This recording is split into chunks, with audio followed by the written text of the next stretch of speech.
Cada uno de ustedes a este encuentro con el Señor tan especial, y quiero dar una bienvenida al pastor Freddy. ¿Qué se hizo? Al pastor Freddy Solano y su esposa Viviana. Ponte, Viviana, tú entonces sola, porque si el pastor salió, puedes ponerte de pie un momento, que la iglesia te conoce. Ella, la esposa del pastor Freddy Solano, está por ahí atendiendo una llamada. Ellos son pastores de la iglesia Centro de Formación Cristiana, aquí cerquita nomás en el barrio La Concordia. Siéntate, hermana. Tengo el privilegio de ser su amigo, ser amigo de esta linda familia pastoral y formar parte de la asociación de pastores de Floridablanca, a la cual pertenecemos también algunos de Bucaramanga. Pastores, bienvenidos esta mañana. Dios les bendiga, es un gozo tenerles con nosotros. Cuando cantamos el himno nacional, siempre que cantamos el himno nacional, no solamente nos acordamos que somos colombianos y que gracias al Señor somos colombianos de los buenos, pero también tenemos que recordar que somos parte de un país que prácticamente a todo lo largo de su historia ha sido un país lleno de conflictos, no solamente sociales y políticos, sino también espirituales. Somos parte de un país con una larga problemática de agitación social, política, armada. Ese es nuestro país, entre otras cosas. Sin desmeritar todo lo hermoso, bello y toda la buena gente que aún queda en este país del cual formamos parte. Pero cuando cantamos el himno nacional, nos acordamos también, por lo que dice esa partecita, aquel que murió en la cruz. Nos acordamos que Dios todavía está con Colombia. ¿Y saben por qué? Dios está todavía con Colombia, nuestro país, porque la iglesia del Señor está en Colombia, porque la iglesia de Cristo está ahí, ¿ya? Aunque para muchos no sea agradable la iglesia, aunque muchos quisieran quitar de en medio la iglesia, pero Dios ha puesto la iglesia para que esté ahí. Mi esposa nos dirigía hace un momento en una lectura en Apocalipsis, el libro de Apocalipsis en el capítulo 8. Yo quiero comenzar haciendo un breve enfoque en ese pasaje, porque estos primeros versículos del capítulo 8 de Apocalipsis nos describen un momento de adoración en el cielo. Pero observen esto. Dice que cuando se abrió el séptimo sello, se hizo silencio en el cielo como por media hora. Abrir el sello significa develar todo lo que va a pasar. Miren bien, significa develar, sacar a la luz todo lo que va a pasar. Y claro, el cielo es el primero en enterarse de qué es lo que va a pasar en la tierra cuando se abre el séptimo sello. Pero luego dice que hubo silencio en el cielo como por media hora. Y eso no significa, como algunos dicen, que es porque las mujeres todavía no habían llegado. No.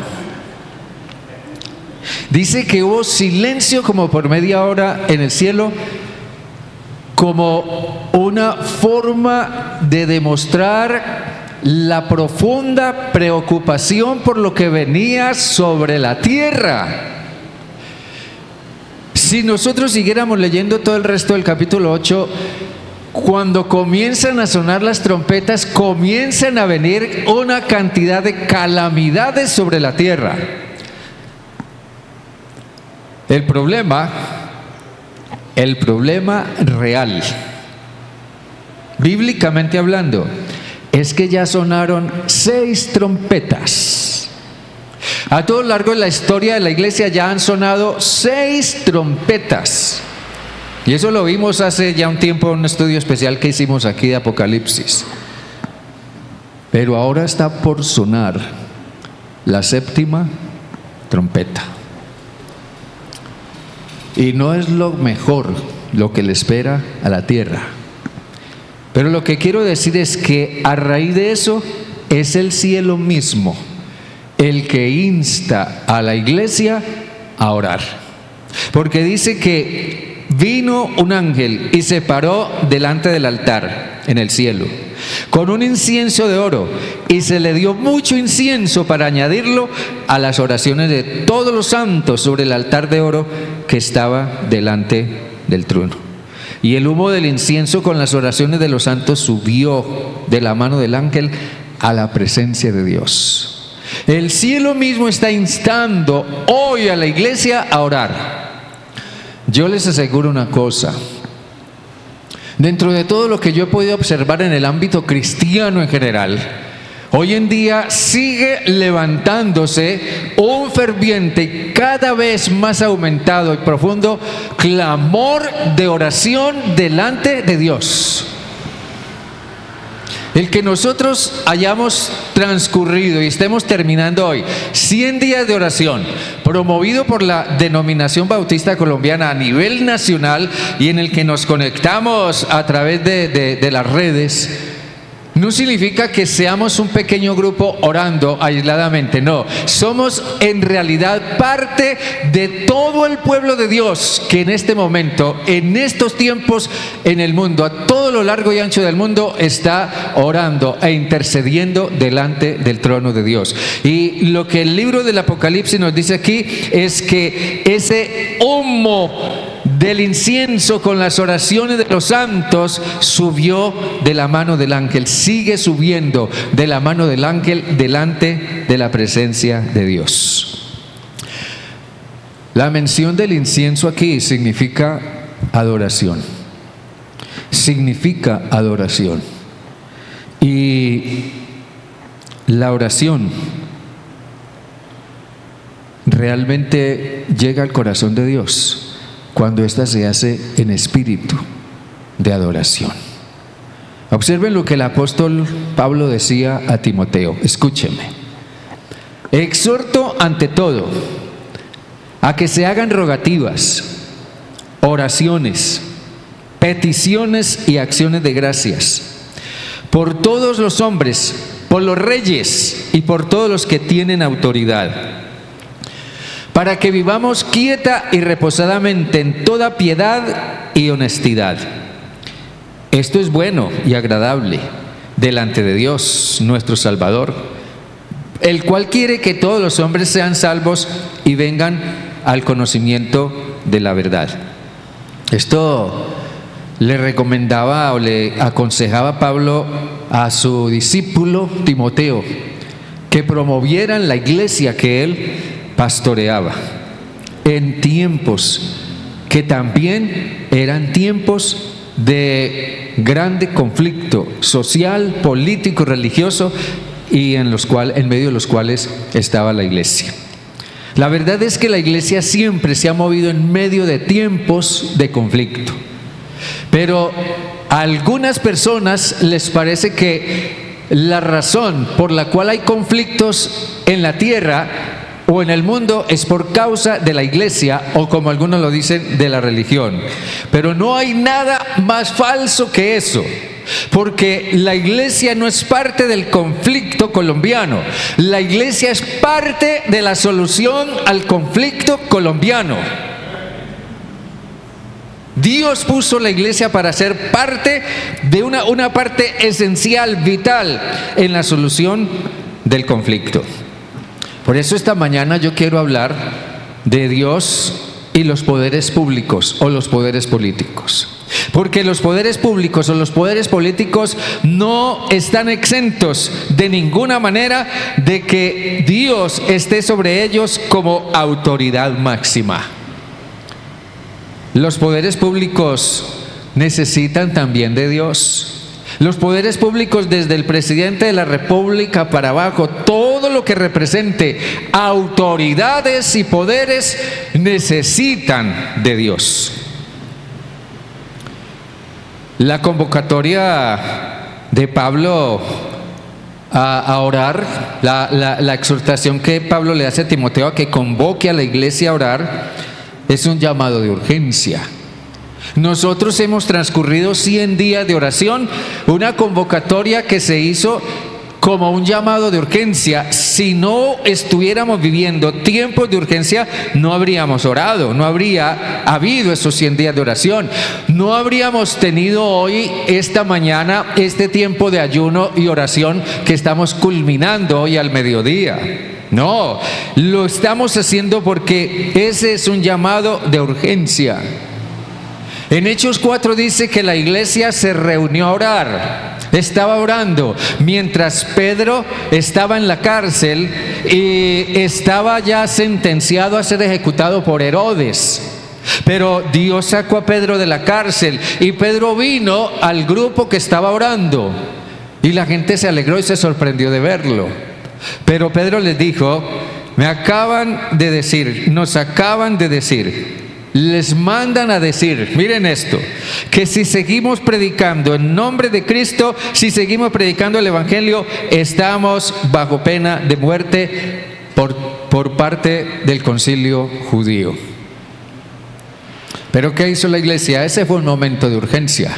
Ese fue un momento de conflicto. La iglesia estaba entrando en conflicto con el estado político religioso de su tiempo. Y ese fue un llamado de urgencia. Así que la iglesia se reunió y oró.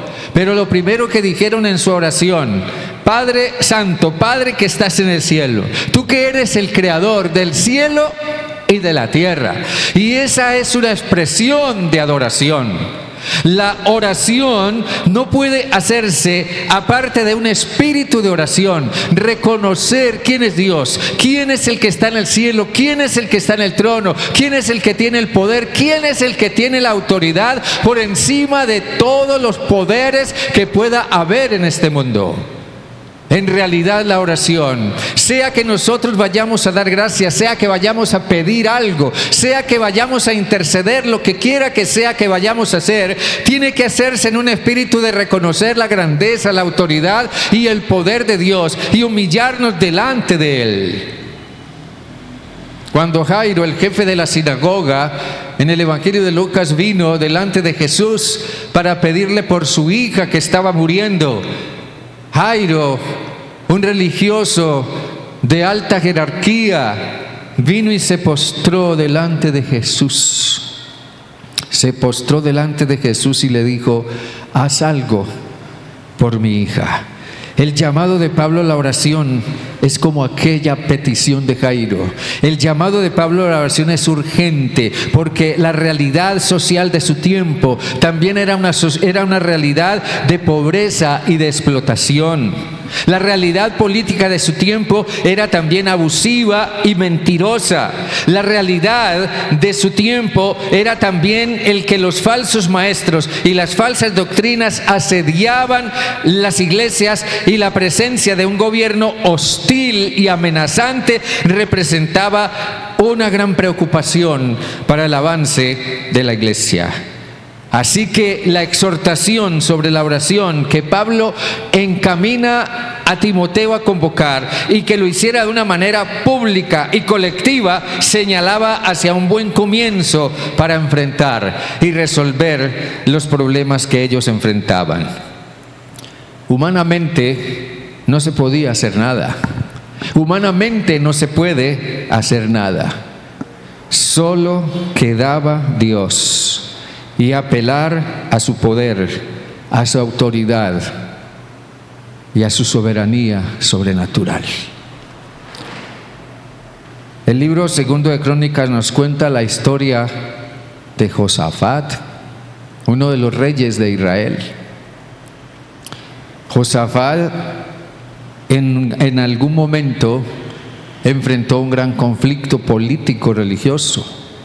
los amonitas y otra tribu supremamente fuerte formaron una coalición contra Josafat, organizaron un gran ejército y decidieron venir para invadir el reino de Josafat.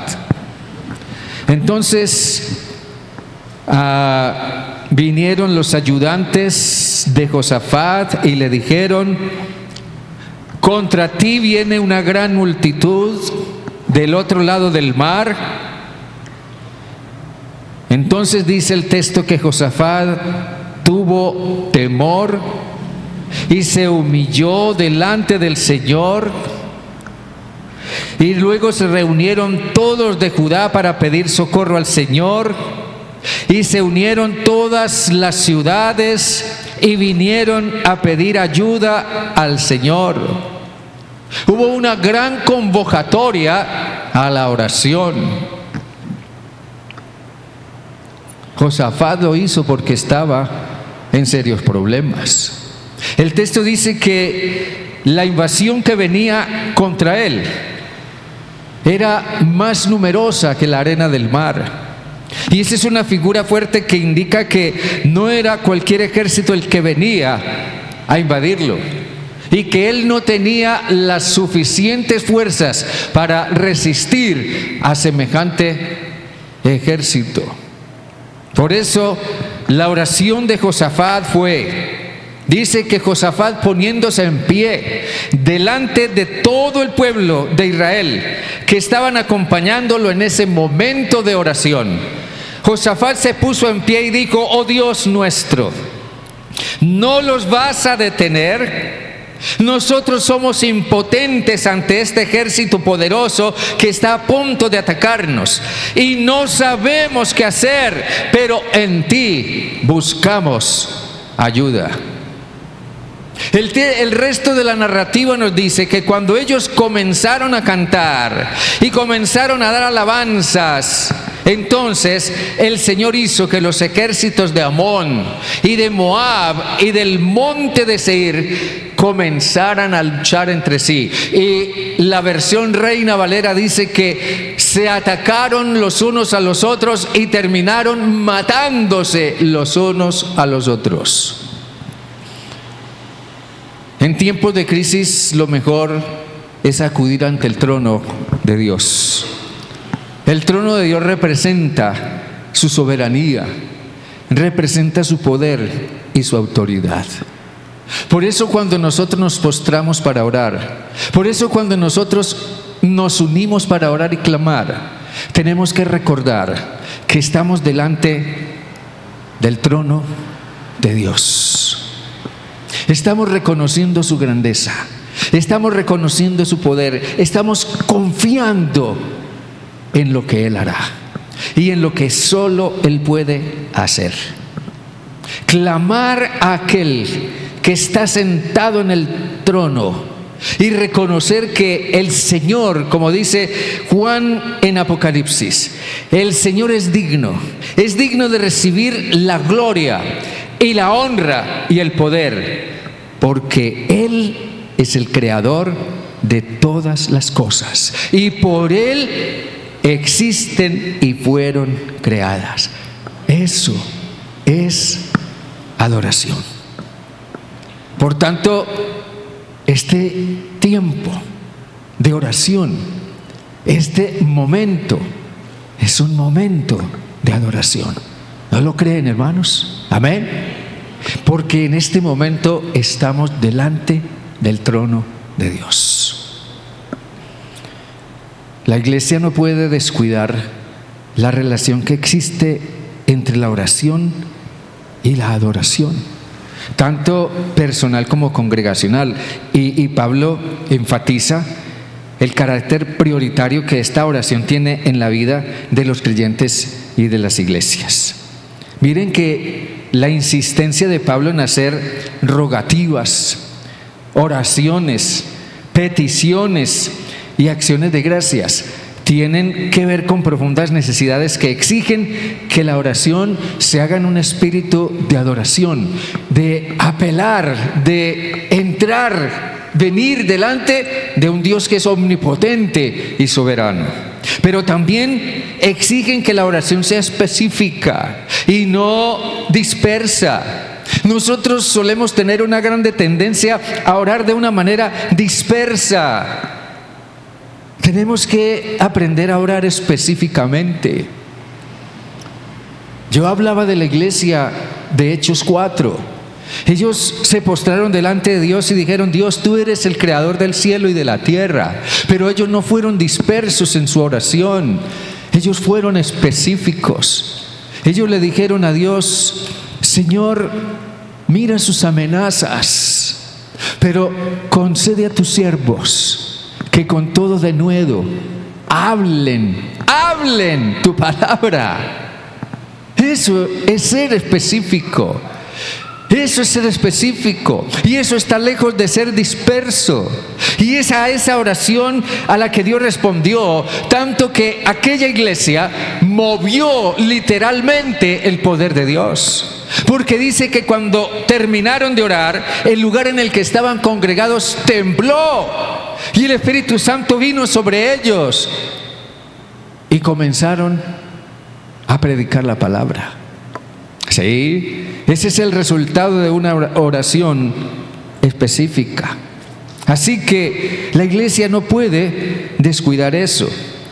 La oración nos conecta con el trono mismo de Dios. Por eso el énfasis de todo esto está en que los creyentes, aquellos que seguimos a Jesucristo, aquellos que oramos en el nombre de Jesucristo, aquellos que venimos delante de un Dios omnipotente, tenemos el privilegio de tener un acceso directo e inmediato delante de Dios.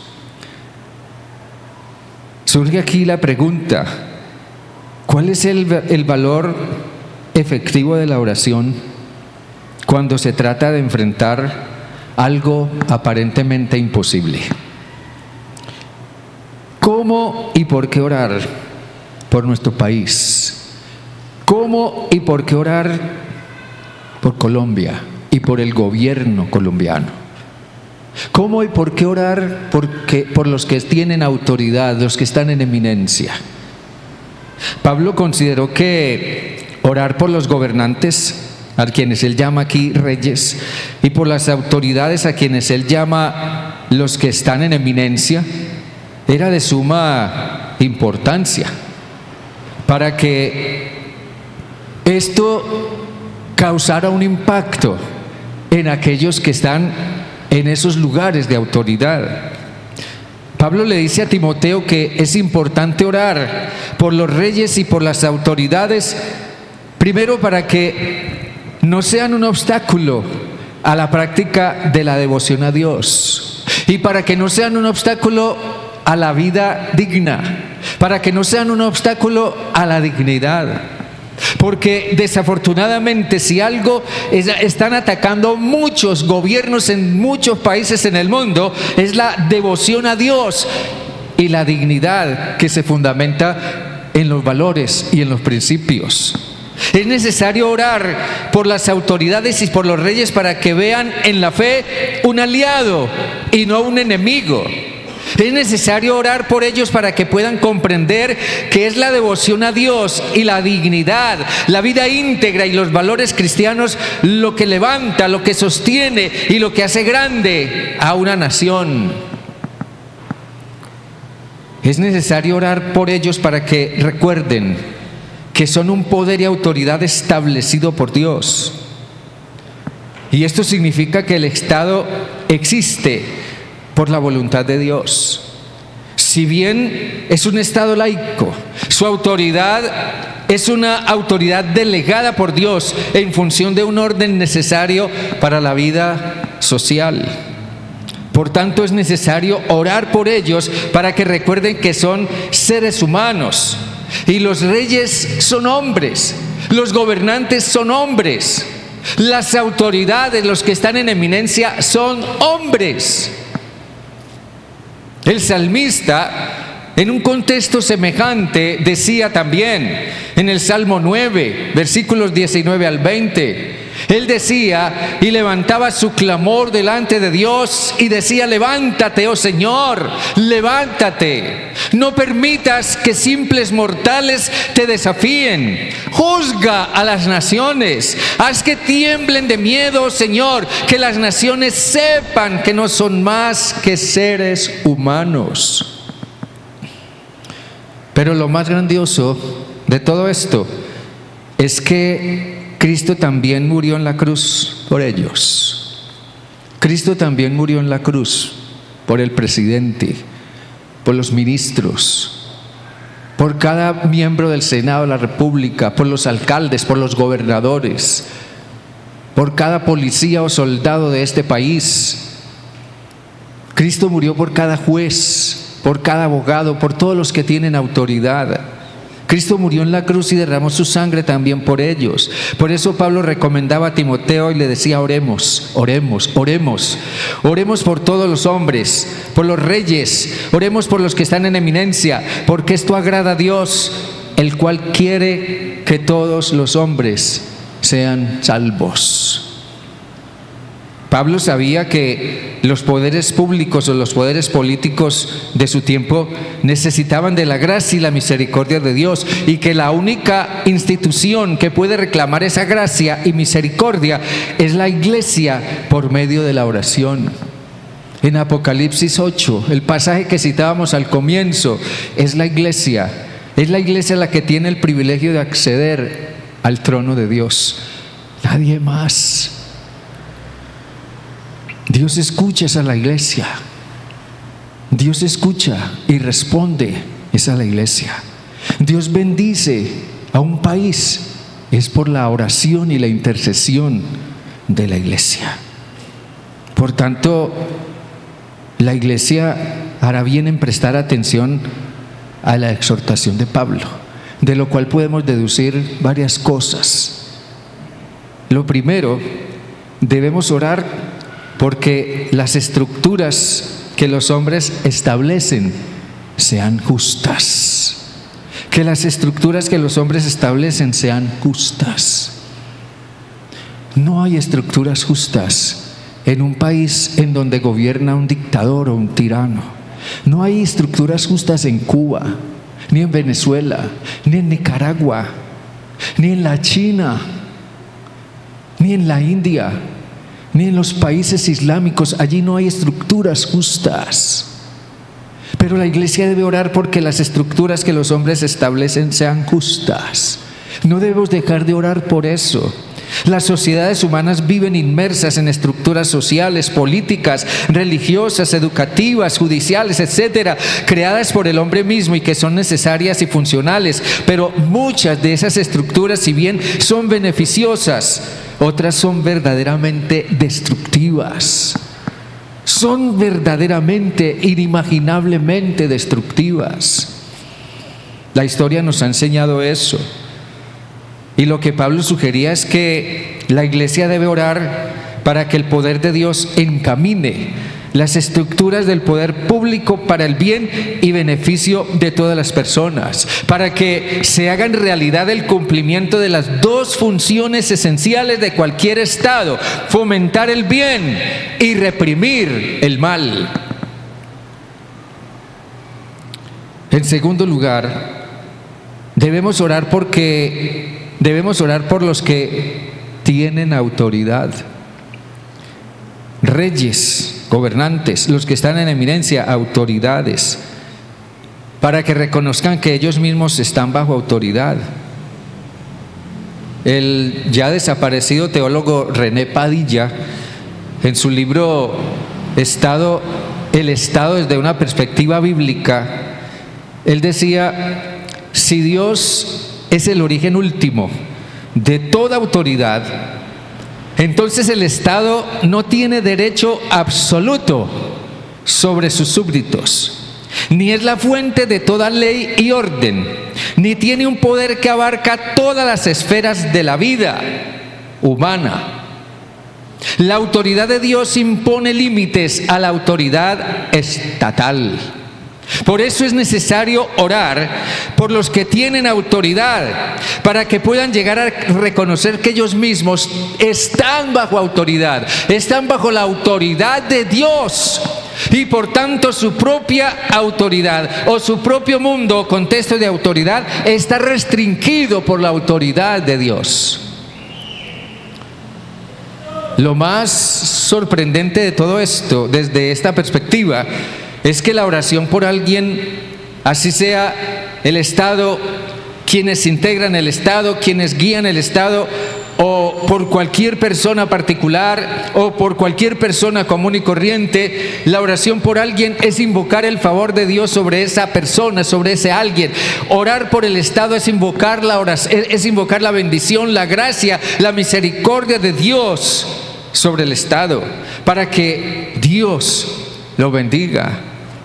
Lo que hacemos cuando oramos por el Estado es invocar el favor y la misericordia de Dios sobre el Estado.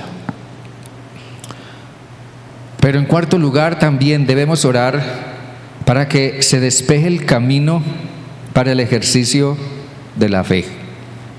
Dice Pablo aquí, para que vivamos quieta y reposadamente.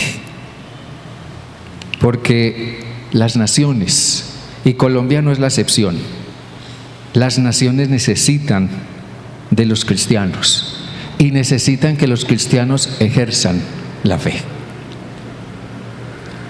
La vivencia quieta y reposada es un derecho fundamental de toda persona, de toda familia, de toda sociedad humana. El propósito de Dios es que tengamos esa quietud y ese reposo. Nadie, absolutamente nadie, tiene por qué ser molestado por causa de sus creencias. Nadie tiene por qué ser molestado por causa de sus convicciones políticas, religiosas o filosóficas. Nadie tiene por qué ser molestado por lo que cree y por lo que hace en función de su fe. Esa convicción fue la que precisamente promovió el énfasis de las iglesias libres en el siglo XVI, cuando levantaron su voz y levantaron su clamor delante de Dios y delante del Estado y dijeron: nosotros por gracia y misericordia de Dios, por voluntad de Dios, somos el pueblo de Dios y no estamos restringidos por la autoridad del Estado. No estamos en ninguna forma bajo una autoridad que restringe nuestra fe, nuestra convicción y nuestra práctica. Las iglesias libres, de las cuales la denominación bautista surgió en la historia, fueron aquellas iglesias que reconocieron que debía haber una separación entre la iglesia y el Estado. El Estado debe respetar la iglesia, debe respetar la fe y las convicciones de la iglesia, las prácticas de la iglesia, pero la iglesia debe también saber reconocer y respetar la autoridad y las limitaciones del Estado. Pero teniendo presente, como decía Pablo a los tesalonicenses, que no es de todos la fe, desafortunadamente, no es de todos la fe. Pablo recomendaba a los tesalonicenses y les decía: finalmente, amados hermanos, les pedimos que oren por nosotros. Oren para que el mensaje del Señor se difunda rápidamente y sea honrado en todo lugar a donde llegue, así como cuando le llegó a ustedes. Oren también para que seamos rescatados de gente perversa y mala, porque no todos son creyentes. Pero el Señor es fiel, Él los fortalecerá y los protegerá del maligno. Eso recomendaba Pablo a los tesalonicenses, en un contexto también de conflicto. ¿Cuál ha de ser la mejor respuesta de la iglesia ante las restricciones del Estado? En estos días estaba leyendo que el gobierno chino sigue aumentando más y más sus restricciones a la práctica del culto cristiano en las iglesias en la China. y cada vez estrechan más su cerco sobre las iglesias y han puesto cámaras en las iglesias, aún en contra de la voluntad de las iglesias mismas, violando todo derecho humano y todo derecho a practicar su fe y su culto cristiano. Pusieron cámaras para vigilar las iglesias, para escuchar lo que los pastores dicen y lo que enseñan, para ver si están a favor o en contra del Partido Comunista o del Partido Socialista o lo que sea. Tienen a las iglesias restringidas y hay cientos, hay miles de creyentes cristianos que, si bien no se han querido someter a eso, han formado iglesias clandestinas, pero otros han sido sorprendidos y han sido encarcelados o están siendo llevados a campos de concentración, donde son obligados a trabajar forzadamente para el Estado. Y eso el Estado chino lo llama terapia de conversión. Eso es lo que pasa en países como la China. Pero ¿cuál ha de ser la mejor respuesta de la iglesia ante eso?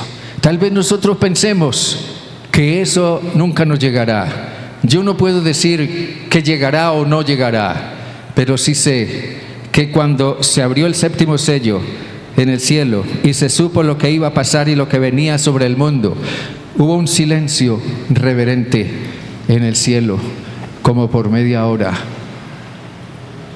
porque el cielo sabía, el cielo sabe lo que viene sobre el mundo y sobre la iglesia. Por eso la iglesia es instada a orar. Hermanos, sigamos orando, sigamos intercediendo, porque la oración es lo único que mueve el poder de Dios. La iglesia es lo único que derriba fortalezas y poderes humanos, porque Dios está por encima de todo. Dios es Dios y Él es soberano, y Él escucha la oración de su iglesia. Amén, hermanos. Voy a pedirles que nos pongamos de pie un momento, por favor, y vamos a orar. Estamos cerrando esta mañana aquí en nuestra iglesia los 100 días de oración, desde ya hace como más de 3 meses, algo así. 100 días de oración.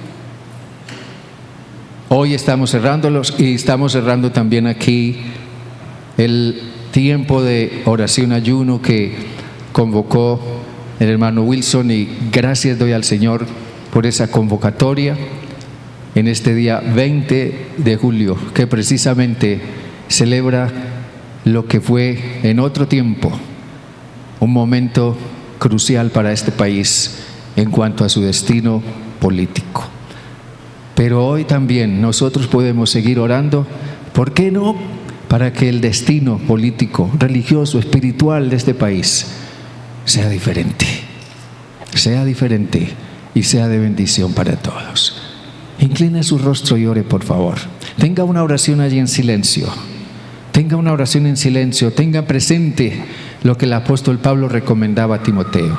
Oremos por las autoridades, oremos por los reyes, oremos por los que están en eminencia, oremos por los que gobiernan, oremos por aquellos que tienen el poder.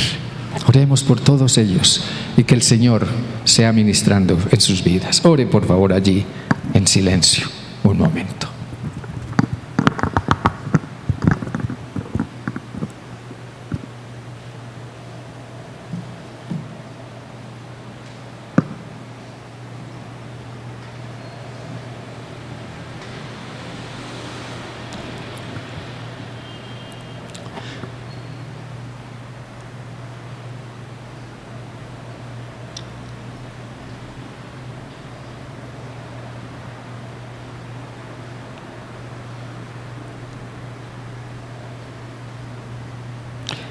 Dios bueno, Dios de toda gracia,